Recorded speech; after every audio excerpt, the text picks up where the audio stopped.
আজকে তৈরি করব এমন একটি রেসিপি যেটি আমাদের এই শীত চলে যাচ্ছে, এই সময় আমাদের অনেকেরই কিন্তু শরীরে ঠান্ডা লাগা, সর্দি, কাশি এসবগুলো হয়ে থাকে। তো এমন একটি রেসিপি তৈরি করব যেটা আমাদের খুবই সুস্বাদু খেতে লাগবে আর শরীরে রোগ প্রতিরোধক ক্ষমতা বাড়াবে। তো এখন আমি যেটা তৈরি করছি সেটা পোস্ত তো আমরা প্রত্যেকেই খাই, কিন্তু সেই পোস্তর মধ্যে এমন একটি উপকরণ ব্যবহার করে করব যেটি একদম নতুনত্ব, খেতে অসম্ভব সুস্বাদু হবে। সর্দি কাশি হলে যখন মুখটা একটু খারাপ হয়ে যায়, কিছুই খেতে ভালো লাগে না, তখন খুব ভালো লাগবে খেতে, আর শরীরে রোগ প্রতিরোধক ক্ষমতাও বাড়াবে। পোস্তটা প্রথমে জলে ভিজিয়ে দিয়েছি। হ্যালো বন্ধুরা, চম্পাস ক্রিয়েশনে আপনাদের সকলকে স্বাগত। এখন আমি প্রথমে বড়িগুলোকে সর্ষের তেলের মধ্যে ভেজে নেব। বন্ধুরা, যদি আপনাদের আমার এই রেসিপিটি পছন্দ হয়, ভালো লাগে, তাহলে অবশ্যই আমার চ্যানেলটিকে সাবস্ক্রাইব করে আমার পাশে থাকবেন।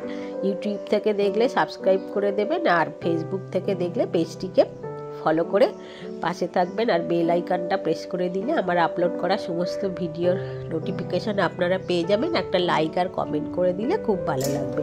শেয়ার করে দিলে আমি অনেকজনের কাছে পৌঁছে যেতে পারবো। তাহলে দেখুন, আমি এই বড়িগুলোকে প্রথমে লাল লাল করে ভেজে তুলে নিলাম। সমস্ত বড়িগুলোই ভেজে নিয়েছি। তো সব বড়ি এখন তুলে নিয়েছি। এবার এতে দেবো ফোড়ন।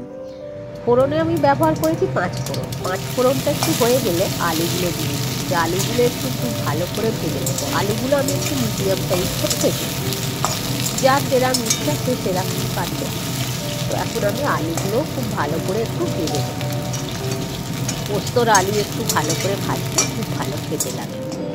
এবার পোস্তটা জল থেকে ছেঁকে শুকনো লঙ্কা দিয়ে বেটে নেবো। অল্প একটু জল দিয়েছি। আলু ভাজা হয়ে গিয়েছে, ডাঁটা দিয়ে দিয়েছি। ডাঁটা দিয়েও কিন্তু খুব ভালো করে একটু নেড়ে চেড়ে ভেজে নিতে হবে। এখন আমি একটু নেড়ে চেড়ে ভালো করে ভেজে নিচ্ছি। এরপরেতে দিয়ে দেবো বাটা পোস্তটা। বাটা পোস্তটা দিয়ে দিলাম। পোস্তটা দিয়েও খুব ভালো করে ভেজে নিতে হবে। এখন আমি ভালো করে হাই ফ্লেমেতে গ্যাসটা করে রেখেছি, ভেজে নিচ্ছি। তো এখন পোস্তটা আমরা একটু ভালো করে ভেজে নিই। পোস্ত দেখবেন ভাজতে ভাজতে কড়ার তেলগুলো সব শুষে নিচ্ছে। এখন এখানে দিলাম একটু পরিমাণ মতো হলুদ আর নুন। আলুটা ভাজার সময় একটু নুন দিলে তাড়াতাড়ি শুষে যাবে। ভালো করে নেড়ে চেড়ে নিচ্ছি। এখন তো কড়ার তেলটা একদমই পোস্ত সব শুষে নিচ্ছে।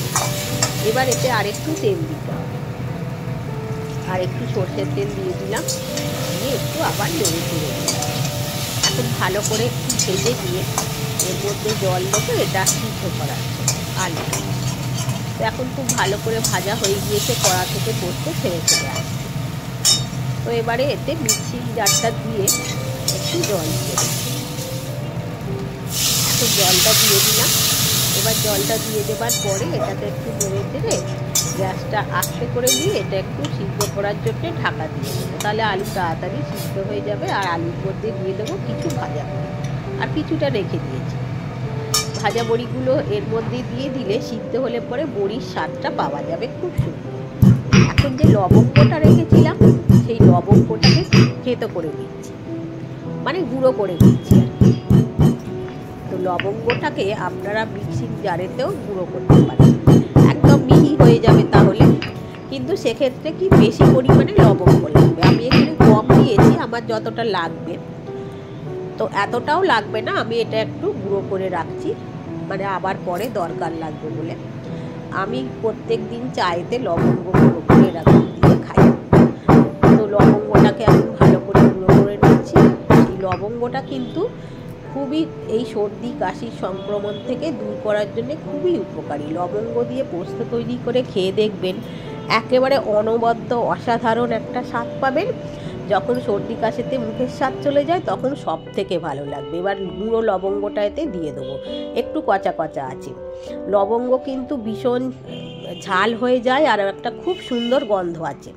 খুব বেশি পরিমাণে লবঙ্গ দেবেন না, যতটা আপনার পরিমাণ তরকারির বুঝে দেবেন, কম দেবেন।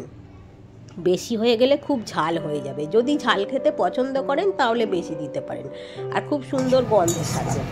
এখন একদম রেডি হয়ে গেছে বন্ধুরা।